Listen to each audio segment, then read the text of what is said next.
Baik teman-teman media yang saya hormati, terima kasih atas kehadiran pada siang hari ini pada bulan Ramadan. Ini untuk menjelaskan kebijakan mengenai THR gaji ke-13 yang teman-teman wartawan sudah berkali-kali menanyakan ke saya kepada Pak Menpan. Oh, foto-foto. Baik. Assalamualaikum warahmatullahi wabarakatuh. Selamat siang dan salam sejahtera untuk kita semuanya. Yang saya hormati Bapak Mendagri, Pak Tito Karnavian, dan Pak Menpan, RB, Pak Aswaranas, dan seluruh teman-teman media yang saya hormati. Hari ini kami akan menyampaikan mengenai kebijakan untuk pembayaran THR dan gaji ke-13 bagi ASN baik pusat dan daerah serta pensiunan. Seperti diketahui bahwa pemerintah terus mengelola APBN kebijakan fiskalnya di dalam rangka untuk terus mendukung program-program pembangunan dan untuk menjaga perekonomian. Kebijakan fiskal ini di dalam APBN didesain untuk terus mendukung ekspansi ekonomi dan untuk terus melanjutkan transformasi ekonomi yang inklusif dan berkelanjutan. Upaya-upaya termasuk menggunakan APBN fiskal untuk mengendalikan inflasi, terutama komponen pangan, itu juga menjadi penting yang kami akan terus lakukan bersama Bapak Mendagri melalui berbagai program monitoring dari pergerakan harga. Pemerintah juga melalui APBN memberikan jaring pengaman sosial kepada masyarakat karena APBN merupakan instrumen yang sangat penting dan diandalkan. Ini terutama untuk menjaga daya beli masyarakat. Seperti diketahui bahwa pada tahun 2024 ini anggaran perlindungan sosial di dalam APBN 2024 mencapai 496,8 triliun rupiah. Ini terdiri dari berbagai program untuk terutama mendukung masyarakat yang paling rentan tapi juga kelas menengah. Program Keluarga Harapan untuk 10 juta penerima manfaat. Asistensi untuk 38.000 anak dan 32,6.000 lansia dan 58,3 ribu penyandang disabilitas. Itu juga termasuk di dalam program bantuan sosial atau perlindungan sosial. Subsidi bunga KUR bagi 6 juta lebih debitur, itu juga merupakan bagian dari inklusi dan program untuk penguatan perlindungan sosial. Iuran untuk BPJS Kesehatan bagi masyarakat yang tidak mampu, yaitu 96,8 juta masyarakat tidak mampu, yang iuran BPJS-nya dibayar oleh APBN. Pemerintah juga memberikan bantuan sembako untuk 18,8 juta kelompok penerimaan manfaat.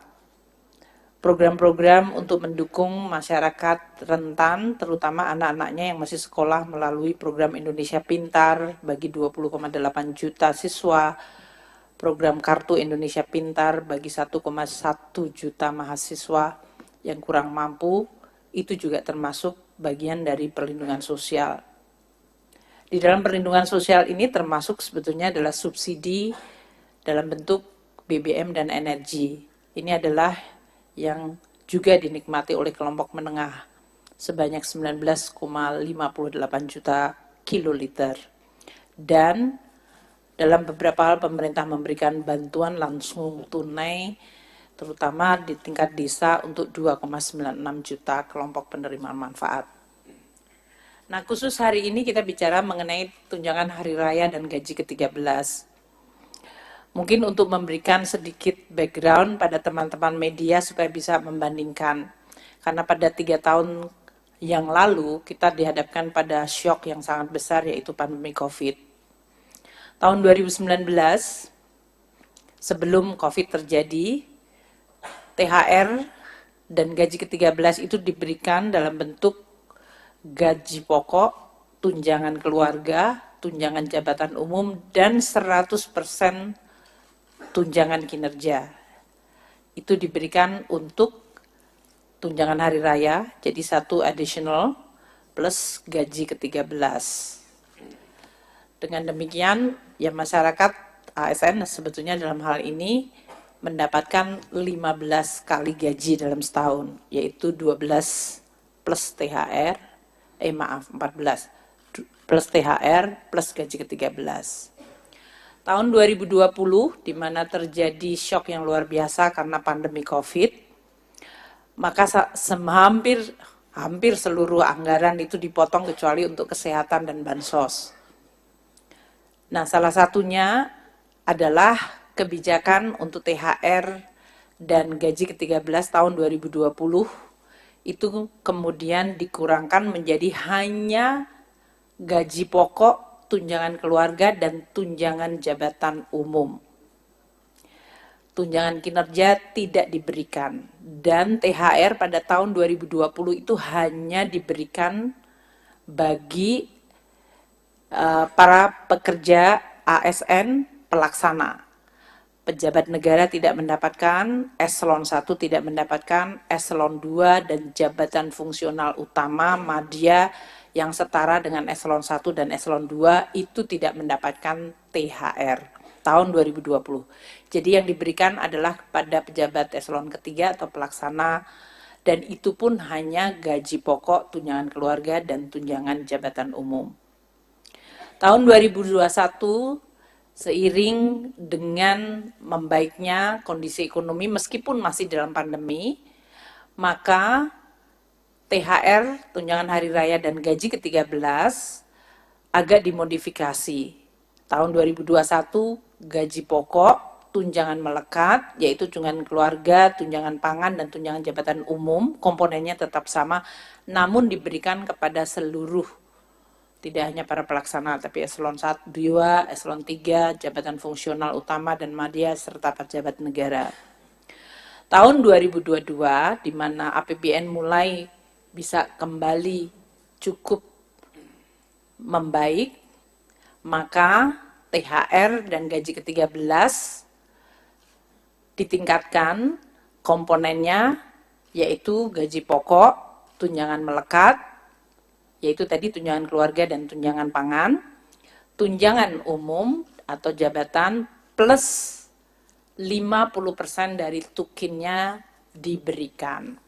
Dan ini diberikan kepada semua, yaitu kepada seluruh ASN, pusat, daerah, termasuk pejabat negara. Untuk 2023 yang lalu, kita masih menggunakan rumusan yang sama, namun penerimanya ditambah, yaitu GAPOK, gaji pokok, tunjangan melekat, tunjangan jabatan dan umum, dan 50% tunkin, tunjangan kinerja. Namun kita juga memberikan kepada pekerja, yaitu guru yang bukan ASN ya dalam hal ini, atau ASND, dan TPD, dalam hal ini tunjangan profesi guru diberikan, tunjangan profesi D itu apa ya Pak? Dosen, dan lupa kalau saya pernah dosen, dan tunjangan profesor itu diberikan di 2023. Sehingga ini menggambarkan bahwa APBN yang sudah mulai membaik, kemudian juga mengembalikan fungsi, termasuk dalam hal ini mekanisme untuk pemberian tunjangan hari raya dan gaji ke-13 kepada aparatur negara, pensiunan, penerima pensiun, dan penerima tunjangan. Nah, untuk tahun 2024 ini, saya akan memberikan kesempatan kepada Pak Menpan RB untuk menyampaikan mengenai nanti komponen-komponen yang akan diberikan. Dan nanti saya akan teruskan lagi mengenai kapan waktu pemberiannya. Sebetulnya sudah sering saya sampaikan, yaitu THR akan dibayarkan paling cepat 10 hari sebelum Hari Raya Idul Fitri. Jadi apabila belum dibayarkan, dapat dibayarkan setelah Hari Raya Idul Fitri. Untuk beberapa daerah memang mungkin karena bukan Hari Raya Idul Fitri, dia bisa dibayarkan sesudahnya. Sedangkan untuk gaji ke-13 akan dibayarkan pada bulan Juni 2024, dan apabila belum selesai pada Juni juga bisa dibayarkan sesudah Juni. Pak Menpan mungkin bisa menyampaikan komponen mengenai THR dan gaji ke-13 sesuai dengan peraturan pemerintah yang sudah diterbitkan oleh Bapak Presiden. Monggo Pak. Baik, maturun Bu Menteri Keuangan, Pak Mendagri, dan para sekjen. Ada kiriman pantun buat Bu Menteri ini. Wah. Pergi ke kebun melihat badak, diberi minum pakai ember. Tidur malam sudah tidak nyenyak lantaran menunggu pengumuman THR. Dan hari ini Bu Menteri mengumumkan, saya kira ini sudah nanti teman-teman bisa ada kepastian, bisa tidurnya. Cuman ada pertanyaan, siapa saja yang dapat THR ini? Apakah honorer dapat? Ini banyak pertanyaan. Tadi Bu Menteri telah memberikan pengantar cukup lengkap. Dan ini telah dituangkan di dalam peraturan pemerintah nomor 14 tahun 2024 dan telah ditandatangani oleh Bapak Presiden. Atas dorongan Ibu Menteri Keuangan, ini lebih cepat saya kira perpresnya, dan kemarin kita tanda tangan tidak lagi di kantor masing-masing, tapi kita tanda tangan di Sesnek sehingga ini bisa kita terima hari ini. Nah, siapa saja penerima THR dan gaji ke-13 tahun 2024? Satu adalah PNS dan calon PNS. Yang kedua adalah P3K, jadi honorer yang sudah diangkat P3K, mereka berhak menerima, prajurit TNI, anggota Polri, pejabat negara, wakil menteri, staf khusus lingkungan KL, Dewan Pengawas KPK, pimpinan dan anggota DPRD, hakim ad hoc, pimpinan, anggota, dan pegawai non-aparatur sipil negara LNS. Bapak sekalian kami hormati, komponen apa saja yang akan mereka terima bagi pegawai ASN dan bagi pensiunan. Pertama, untuk bagi pegawai ASN, pertama adalah gaji pokok, mereka terima.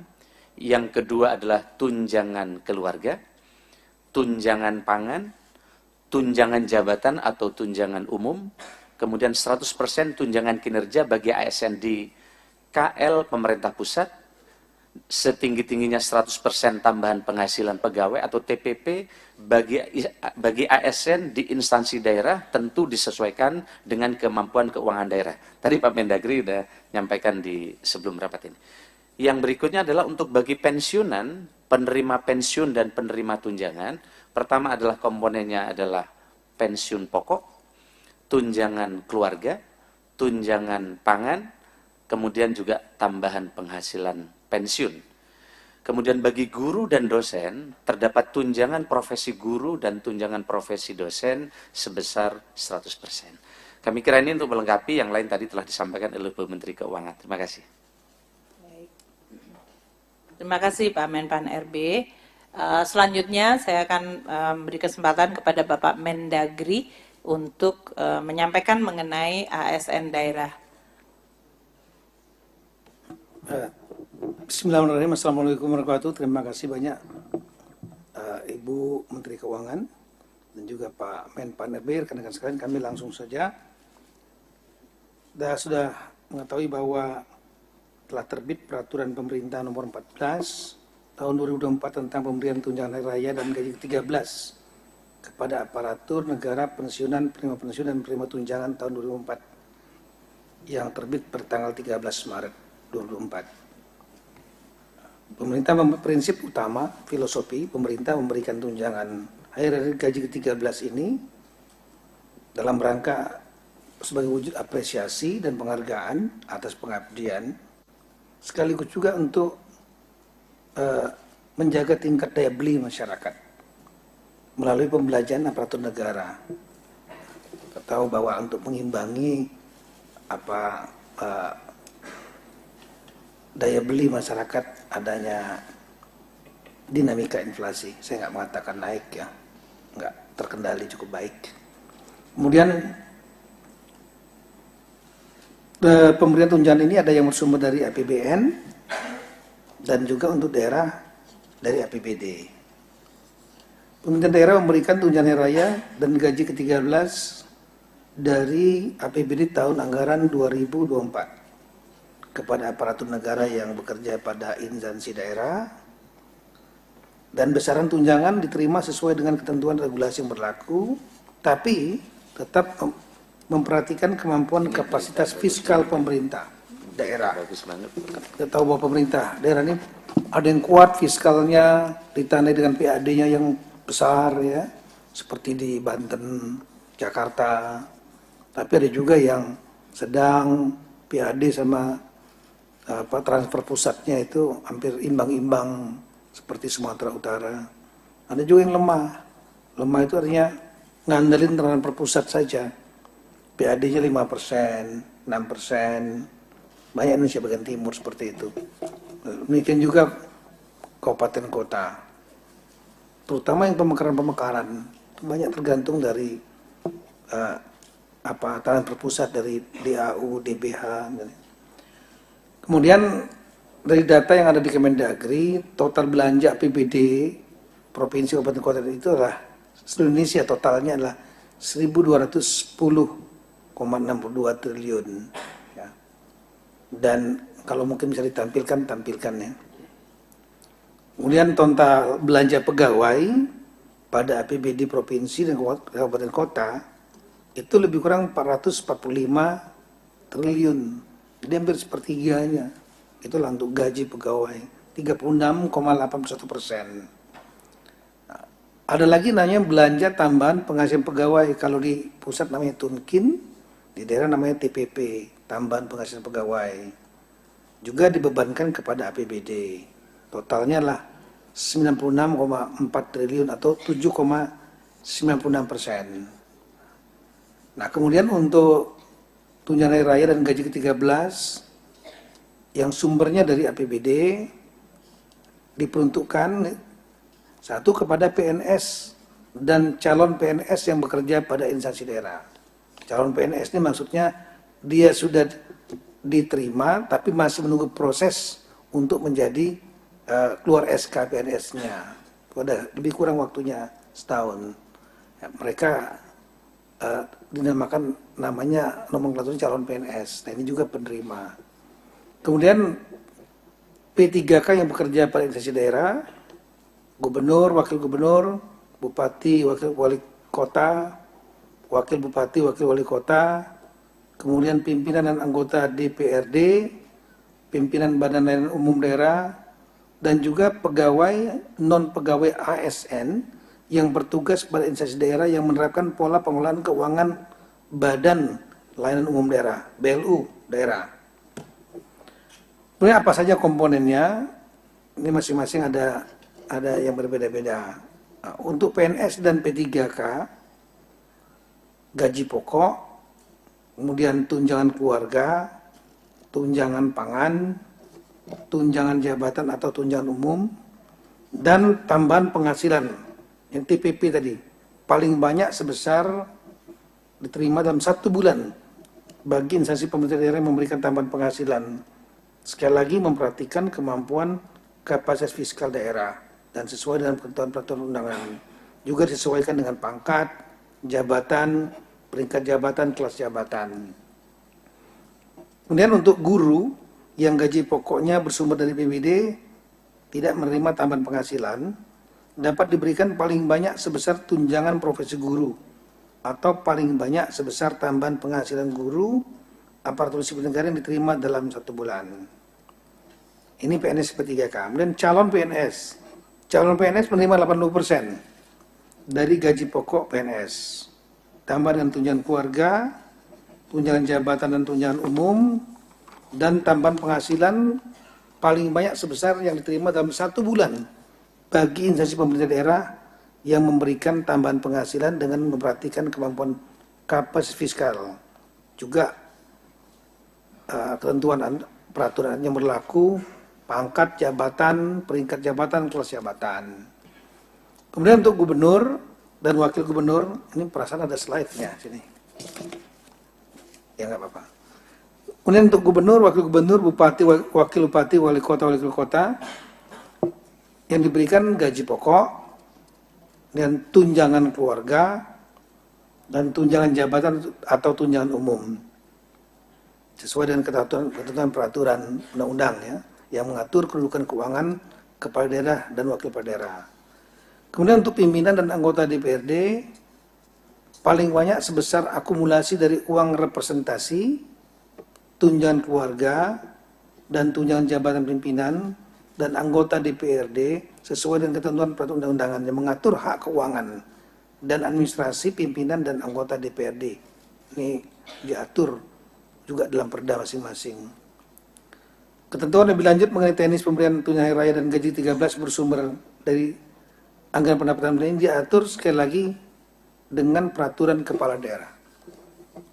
Ini nanti konsekuensinya. Oleh karena itu, saya mengimbau kepada rekan-rekan dan saya menginstruksikan kepada rekan-rekan kepala daerah, baik gubernur, bupati, wali kota, ada beberapa hal. Yang pertama, segera persiapkan dan mempercepat penetapan peraturan kepala daerah.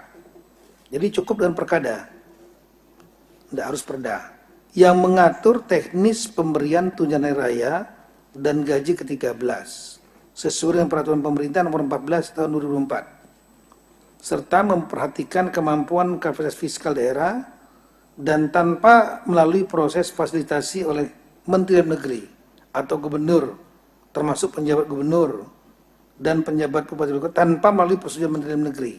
Jadi langsung, kalau enggak lambat lagi nanti.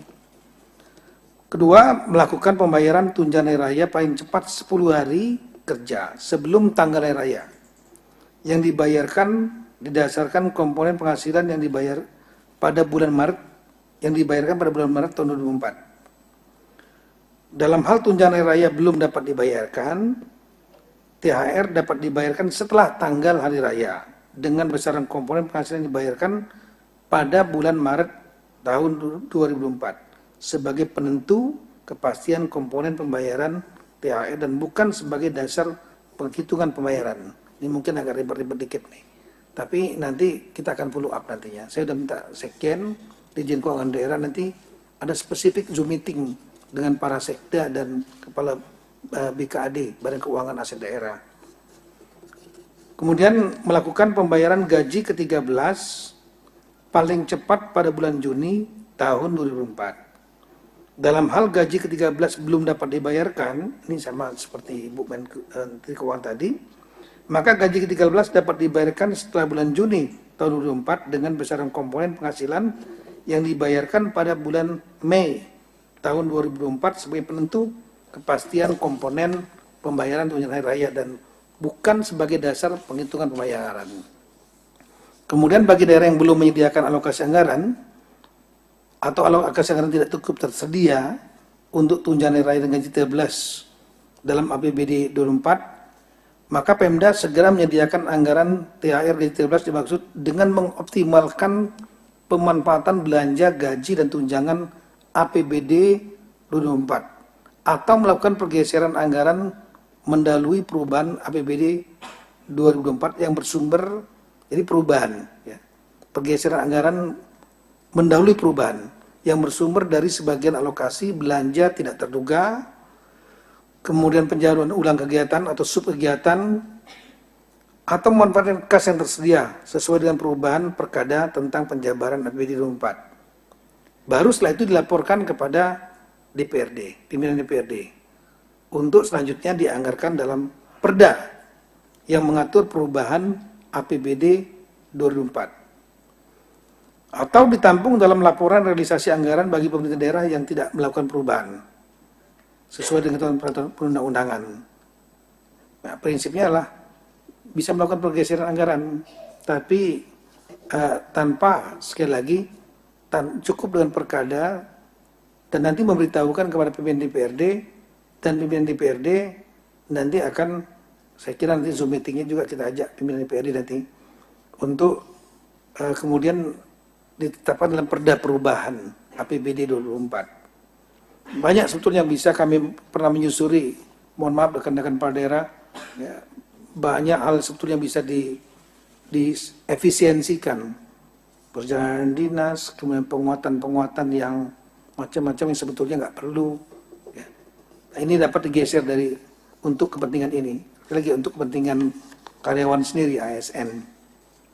Kemudian untuk gubernur, PJ gubernur selaku wakil pemerintah pusat di daerah sesuai undang-undang tentang pemerintahan daerah bertanggung jawab juga untuk melakukan monitoring pelaksanaan kebijakan ini untuk pemerintahan kabupaten kota.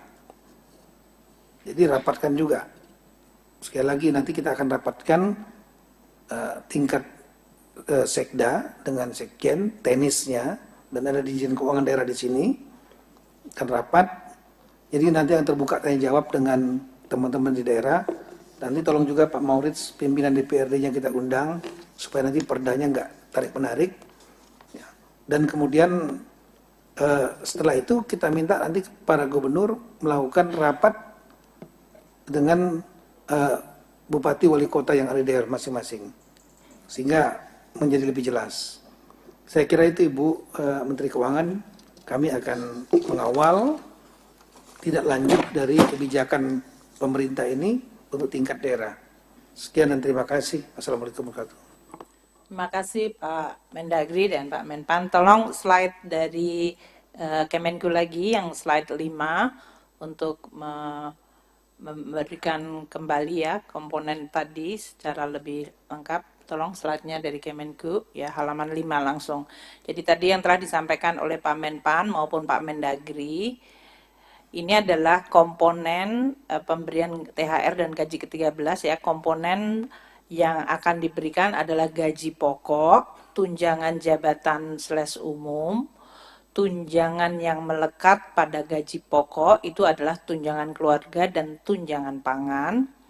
Kemudian 100% tunjangan kinerja untuk ASN pusat atau dengan nama lain kalau untuk ASN daerah.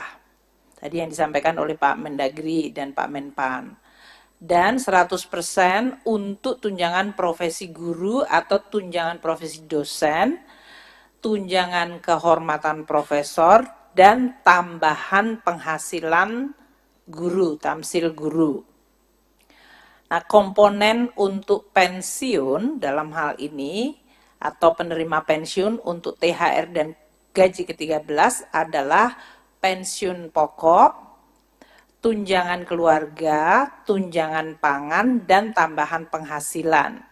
Untuk kami sampaikan pada teman-teman media ya, ini karena sudah ada kenaikan gaji 8%, ini berarti THR-nya ya naik juga 8%, karena sudah menggunakan kenaikan untuk pensiun naik 12%, juga sudah naik 12%.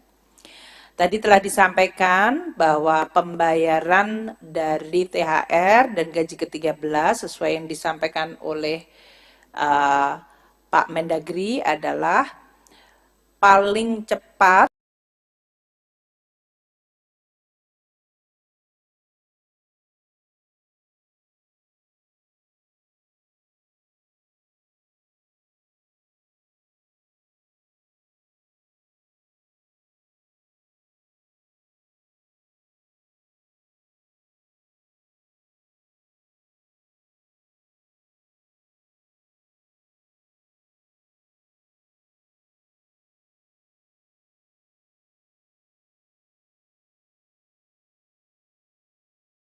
tetap haknya diberikan. Untuk gaji ke-13 dibayarkan pada bulan Juni 2024 dan kalau belum dibayarkan pada Juni dapat dibayarkan sesudah bulan Juni.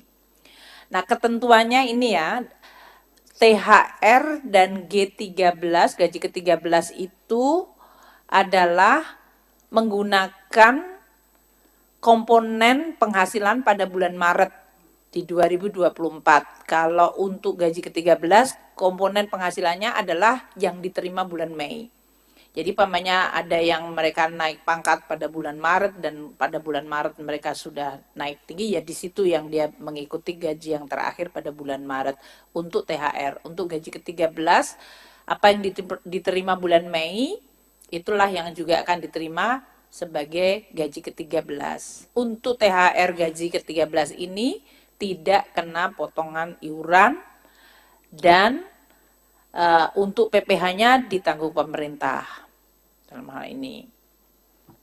Nah, sekarang dari sisi anggarannya, karena tadi sudah ada juga kenaikan halaman 6, ini untuk memberikan perbandingan tahun lalu karena hanya 50% tukin termasuk TPG dan TP dosen dan tamsil guru. Total untuk THR tahun lalu itu untuk aparatur negara 11,7 triliun, gaji pokok itu 7,9, tunjangan kinerja ASN pusat itu 3,3 karena hanya 50%-nya. dan pensiunan 9,8 triliun. Sehingga total dari APBN adalah 21,4 triliun rupiah. Sedangkan untuk daerah, aparatur daerah, tadi dari mulai pejabat hingga ASN daerah itu 15,3 triliun, tunjangan profesi guru dari ASN daerah itu 2,1, dan tambahan penghasilan untuk guru ASN daerah itu sebesar 70 miliar. Sehingga total dari APBD termasuk dalam hal ini nanti yang berasal dari DAU itu adalah 17,4 triliun. Sehingga total yang dibayarkan tahun lalu untuk THR adalah 38,8 triliun rupiah. Untuk 2024 ini untuk ASN naik 11,7 menjadi 18 triliun karena tadi ada kenaikan gaji, yaitu gaji pokok dari 7,9 menjadi 8,4. Kemudian komponen tunjangan kinerjanya itu 100%, kalau tahun lalu hanya 50%, sehingga total untuk tukin ASN pusat itu 6,82 triliun.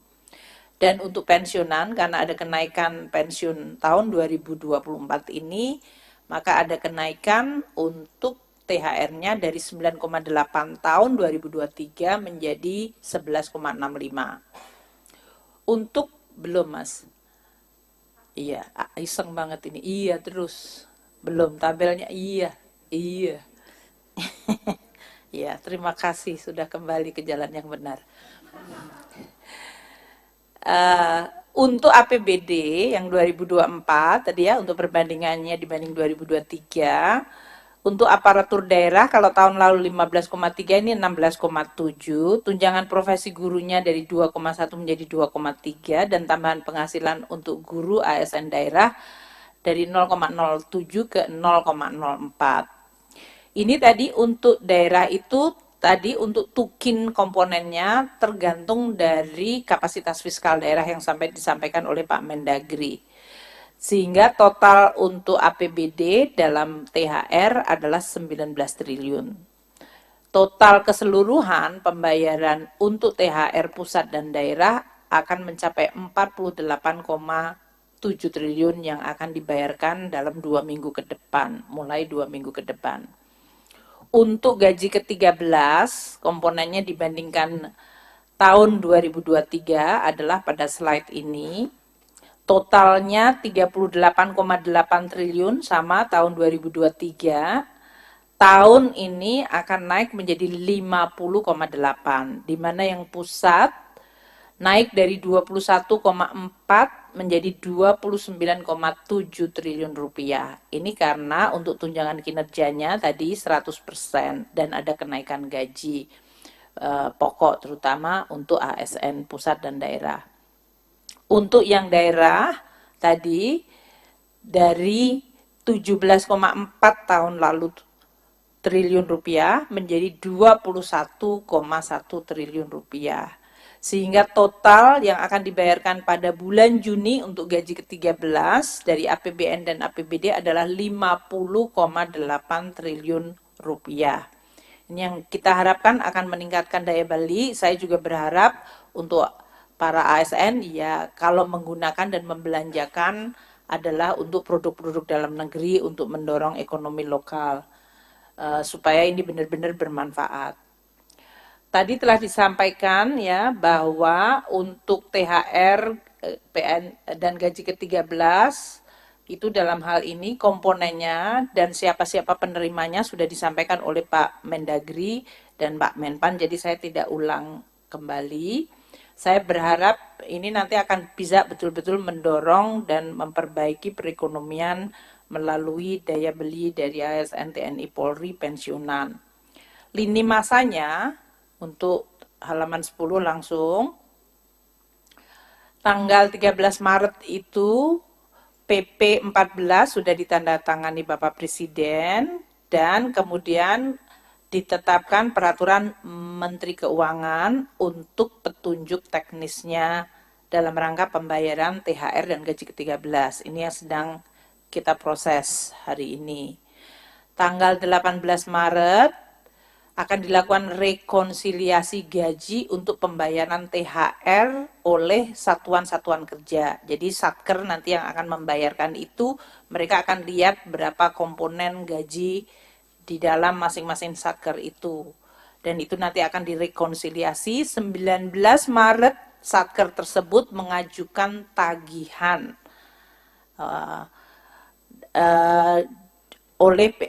untuk Taspen dan Asabri, maksudnya kalau tadi Satker itu yang masih ASN aktif, untuk 19 Maret itu untuk para pensiunan baik ASN TNI Polri, yaitu Taspen dan Asabri. Itu mengajukannya tanggal 19 Maret. Tanggal 21 Maret kami akan mentransfer dananya ke Taspen dan Asabri. Dan tanggal 22 Maret untuk pengajuan surat perintah membayar dan menerbitkan surat perintah pencairan dana serta transfer ke rekening pensiunan. Jadi mulai tanggal 22, tadi kan paling cepat 10 hari sebelum THR, dan penyaluran THR kemudian dimulai sesudah kita mendapatkan atau menerima pengajuan perintah membayar dan penerbitan pencairan dana.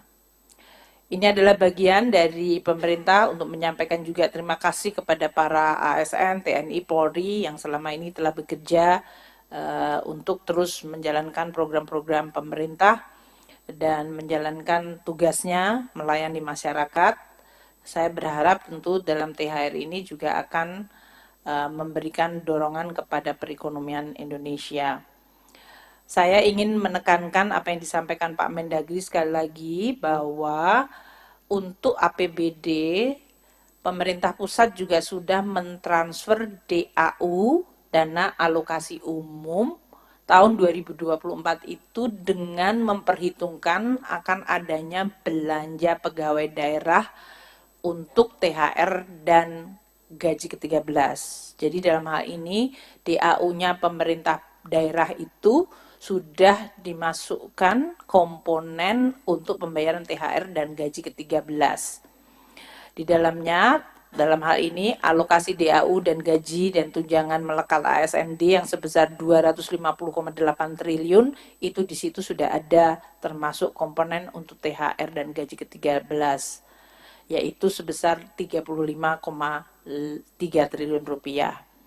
Ini yang di dalam tabel ini terlihat kebutuhan THR adalah 16,7 triliun, gitu ya, termasuk untuk ASN daerah, PNSD dan P3K, dan P3K daerah yang diangkat tahun 2023 ada tambahan, dan formasi P3K daerah yang akan diangkat di tahun 2024 ini, sehingga pada saat 2024 nanti bulan Maret ini mereka sudah diperhitungkan. Total dari ASND, P3K, dan formasi P3K daerah tahun 2024 yang baru adalah 4.014.548 ASND. Itu yang menerima THR gaji ke-13.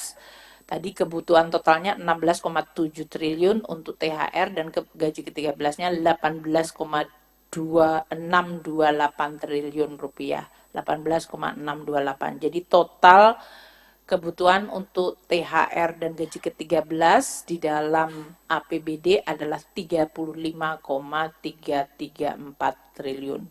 Ini sudah dimasukkan dalam transfer kami ke dalam DAU, yaitu dalam bentuk block grant maupun DAU yang kita earmark untuk penggajian P3K.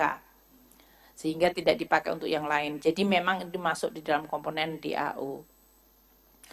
Untuk tukin yang tadi disampaikan oleh Pak Mendagri, yang tadi tergantung dari kapasitas fiskal dari masing-masing daerah, estimasi kami adalah jumlah perkiraan komponen dari TPG dan Tamsil, ini yang akan masuk dalam penerima THR dan gaji ke-13, akan mencapai 4,7 triliun, halaman 14.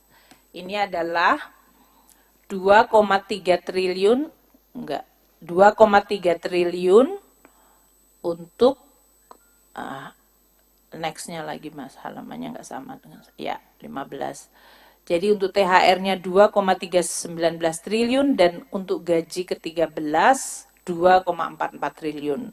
Ini adalah 100% tunjangan profesi guru dan tamsil 1 bulan bagi para guru penerimanya. Guru penerimanya itu ada 563.445 untuk guru yang menerima TPG, tunjangan profesi guru, dan 182.579.000 penerima tamsil. Sehingga total dari guru penerima adalah 746.024. Dengan total anggaran 2,319 triliun untuk THR dan 2,443 triliun untuk gaji ke-13, sehingga totalnya adalah 4,762 triliun rupiah. Mungkin itu yang saya ingin sampaikan. Jadi total untuk THR dan gaji ke-13 untuk daerah itu adalah mencakup tadi ini gaji dan tunjangan melekat 35,33 triliun yang sumbernya adalah dana alokasi umum yang sudah kita transfer, dan komponen Tukinda dan TPP Pemda itu yang berasal dari APBD. Ini pengalokasian tentu saja tergantung dari kapasitas dan kemampuan masing-masing Pemda seperti yang tadi telah dijelaskan oleh Pak Mendagri. Sedangkan untuk yang guru penerima TPG dan Tamsil itu mencapai 4,76 triliun. Ini kita sudah tambahkan dalam transfer daerah tahun 2024. Jadi dalam hal ini, untuk yang poin ketiga ini, kita tambahkan dalam TKDD kita transfer ke daerah itu 4,7 triliun di dalam rangka untuk bisa membayarkan bagi THR dan gaji ke-13. Demikian yang ingin saya sampaikan. Sekali lagi teman-teman wartawan, terima kasih atas kehadirannya. Dan saya sudah meminta untuk pertanyaan dikirim melalui Slido. Mungkin dari Bapak Mendagri maupun Pak Aswar, kalau ada pertanyaan yang mau direspon, monggo dulu. Saya sambil melihat dan ngecek pertanyaan yang masuk. Silakan. Ya ini biar Bapak-bapak milih yang mana. Pemerintah. Pak Menpan dulu, monggo Pak Mendagri kalau ada. Ibu Nanti kalau mau tambahan ya, boleh. Ini ada pertanyaan dari teman Pak Maulana dari Investor Trust tentang pemberian THR untuk perangkat desa. Kemudian pertanyaan keduanya adalah kabupaten kota mana yang kira-kira akan memberikan THR terbesar. Kita perkirakan yang akan memberikan THR terbesar adalah DKI. Karena DKI standarnya ada tinggi, dan kemudian mereka memiliki kapasitas fiskal cukup kuat, ya, 80-an triliun, dan PAD-nya itu 73% kalau tidak salah. Jadi transfer pusatnya itu, ketergantungan banyak pusatnya hanya lebih kurang 20-an persen. Apalagi untuk THR gaji ke-13-nya sudah akan dikirim dari DAU yang sudah memperhitungkan THR dan gaji ke-13 untuk semua daerah. Nah, tinggal yang TPP dan tunjangan-tunjangan lain. Jadi saya kira DKI nggak terlalu sulit untuk melakukan perubahan anggaran. Kemudian untuk perangkat desa, memang aturan yang tidak ada, ya. Kan dalam undang-undang desa itu rekan-rekan perangkat desa ini kan bukan ASN mereka. Sama dengan kepala desa juga bukan ASN. Baik dalam undang-undang ASN, dalam undang-undang desa, statusnya belum jelas, bukan status ASN. Oleh karena itu, tidak termasuk dalam pemberian tunjangan yang diberikan oleh pemerintah daerah. Tapi di tahun-tahun lalu mereka menggunakan dana desa. Nah, nanti kita akan bicarakan dengan asosiasinya, ya. Kita prinsip juga ingin mensejahterakan, tapi juga jangan memberatkan dari dana desa.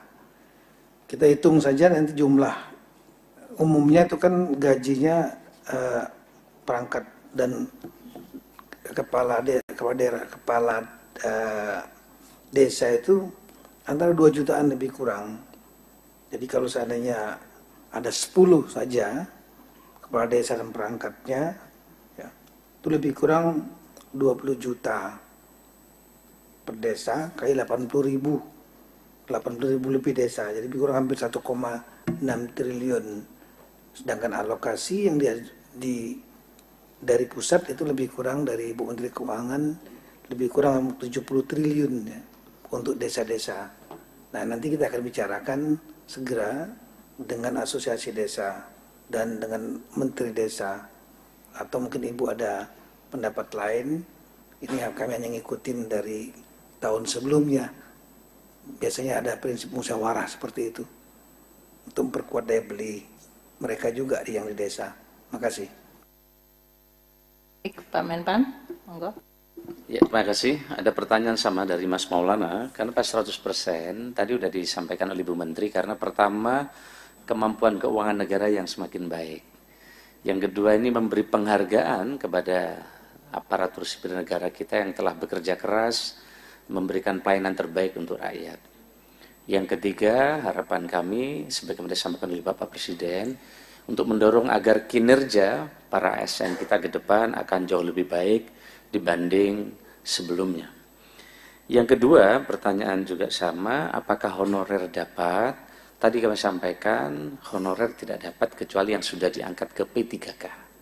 Sehingga dengan demikian jelas tadi PNS, calon PNS, P3K, prajurit TNI dan lain-lain yang tadi telah kami sampaikan. Nah ini termasuk pejabat negara. Siapa saja yang dimaksud di dalam pejabat negara itu sudah ada penjelasan yang lengkap terkait siapa saja yang dikategorikan dalam pejabat negara. Yang terakhir, ini sebenarnya menyimpang, tidak masuk dalam pertanyaannya adalah terkait dengan komponen biaya pemindahan ASN ke IKN. Nah ini sedang akan kami bahas bersama Bu Menteri Keuangan, nunggu ratas yang akan datang. Tetapi komponennya adalah pertama, siapa saja yang akan ditanggung untuk pemindahan itu, 1 ASN, 1 pasangan ASN, 2 anak, dan juga 1 asisten rumah tangga. Apa saja biaya pengepakan, biaya tunggu, dan biaya transportasi. Ini terkait dengan tunjangan yang pionir yang akan pindah ke IKN, tapi nanti detailnya masih akan kami bahas dengan Ibu Menteri Keuangan. Terima kasih. Baik, pertanyaan untuk Kemenku dalam hal ini adalah berapa persen yang dibayarkan mengikuti tadi jadwal, yaitu untuk gaji untuk THR adalah sebelum Lebaran, dari mulai H-10 hari kerja, dan untuk gaji ke-13 bulan Juni. Kalau dilihat dari tahun-tahun sebelumnya, yaitu tahun 2022 dan 2023, untuk ASN pusat itu 98,87% ya pada tahun 2022 dibayarkan H-10 sampai dengan Lebaran. Jadi THR ya sebelum Lebaran, dalam hal ini sebelum Hari Raya. 98,87%. Sedangkan tahun 2023 lebih baik, yaitu 99,01%. Tapi tetap ada sekitar 1% yang dibayarkan sesudah Lebaran. Untuk pensiunan tahun 2022 dibayarkan 95,59%, tahun 2022 ya 95,59% yang dibayarkan THR-nya sebelum Hari Raya, dan tahun 2023 97,39%. Alasannya apa kok ada yang belum terbayarkan pada saat Hari Raya sudah terjadi? Itu kemungkinan adalah satuan kerjanya terlambat dalam mengajukan ke kantor KPPN, Kantor untuk Pelayanan Perbendaharaan Negara kita. Jadi tagihannya memang belum, sehingga kita juga belum bisa membayarkan. Kemudian untuk beberapa daerah yang karakteristik tertentu, yang apakah ini adalah mayoritas bukan Muslim dalam hal ini, atau pengajuan untuk THR-nya bisa dimungkinkan, dimintakan, atau dibayarkan sesuai hari keagamaan seperti pada hari Natal. Jadi kalau untuk daerah-daerah tertentu yang dianggap bahwa hari Natal itu yang lebih penting, maka untuk THR-nya itu dibayarkannya pas hari raya Natal, bukan hari raya Lebaran. Itu tergantung karakteristik dari daerah masing-masing, kita menghormati perbedaan itu. Untuk pertanyaan mengenai dampaknya terhadap perekonomian, sebetulnya di dalam APBN 2024, di mana kita menggunakan asumsi pertumbuhan ekonomi 5,2%, itu sudah termasuk di dalamnya memperhitungkan dampak dari THR dan ASN. Artinya nanti ini akan mempengaruhi gross di kuartal 1 dan kuartal kedua. Kalau dibayarkan di Maret berarti masuk ke kuartal 1. Kalau kemudian dibayarkan untuk Juni gaji ke-13, maka dia dampaknya ke kuartal kedua. Dalam hal ini kita adalah sesuai dengan dampak pembayaran tadi, dengan angka tadi sekitar 50,8 triliun untuk gaji ke-13 dan 48,7 triliun yang akan dibayarkan atau dibelanjakan, kita harapkan nanti akan dibelanjakan di dalam negeri sehingga menciptakan pertumbuhan permintaan dan pertumbuhan ekonomi. Tadi untuk pertanyaan berapa anggaran sudah saya sampaikan dari Dendi Kontan. Kemudian untuk berapa jumlah kenaikan konsumsi terhadap dari kenaikan THR, nanti mungkin saya mintakan BKF untuk menyampaikan perhitungannya. Tadi mengenai APBN yang di dalam rangka untuk THR, saya rasa sudah semuanya. Apalagi ada pertanyaan mengenai pajak terutang untuk THR dan gaji, itu semuanya tadi seperti yang saya sampaikan ditanggung oleh pemerintah. Jadi dalam hal ini sudah masuk di dalamnya pajak yang ditanggung pemerintah. Jadi yang diterima oleh masyarakat tidak dipotong pajak karena pajaknya ditanggung pemerintah. Kemudian saya rasa itu yang bisa saya sampaikan dari seluruh pertanyaan-pertanyaan yang tadi disampaikan oleh teman-teman media. Saya rasa itu ya, sudah semuanya kan yang berhubungan dengan THR. Saya mungkin sampaikan penutupnya dalam bentuk pantun karena membalas pantunnya Pak Menpan. Ramadan hampir jalan sepekan. Hari Jumat kita memakai batik. Pemberian THR sudah kami umumkan. Semoga dimanfaatkan dengan baik. Ya. Dan terakhir, Kemenpan RB, Kemenku dan Kemendagri. Cakep. Terus berkolaborasi dan bersinergi. Ketika uang THR sudah dibagi, jangan lupalah berbagi. Ya. Demikian ya teman-teman wartawan semuanya. Terima kasih, matur nuwun Pak Tito sama Pak Aswar atas kehadiran dan ikut mengumumkan hal yang positif hari ini. Terima kasih. Wassalamualaikum warahmatullahi wabarakatuh. Selamat berpuasa bagi yang menjalankan. Maaf lahir batin.